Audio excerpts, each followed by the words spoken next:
چین د خپلې ټکنالوژیکي پراختیا او ځان بسیاینې په دوام دا ځل د دوزخي سپي په نوم داسې روباټ نندارې ته کېښود چې په جګړه کې له انسانانو سره اوږه په اوږه جنګیږي. دا روباټ چې 4 پښې لري، پر شا یې اتومات ټوپک نصب شوی او هر لور پر دښمن د ډزو توان لري. چینایي پوځیان یې د جګړې پر ډګر د ځان نږدې او نه پر شا کېدونکی ملګری بولي.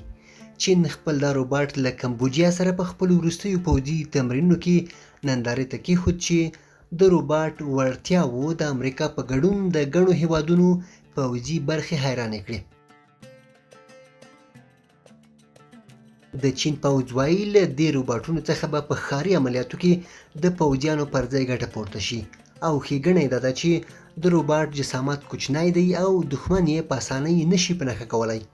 د معلوماتو له مخې دا روباټ د انسانانو په وسیله له لرې سیمو کنټرولېږي او دښمن د پیاوړو کامرو په وسیله چې په روباټ کې لګېدلي کشف او په نښه کولی شي.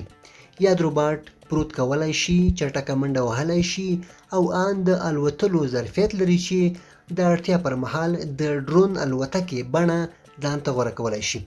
دا روباټ دغه راز د چین د استخباراتي ادارو لپاره د معلوماتو راټولولو په برخه کې خورا ښه تمام شوی دی. پوځي کارپوهان وایي چین تر هغې له نورو هېوادونو سره خپله نوې ټکنالوژي نندارې ته نه وباسي چې بشپړه نه شي. نو له دې ښکاري چې د یاد روباټ چارې بشپړې شوي او ښایي چین اوس مهال زرګونه دوزخي سپیان ولري.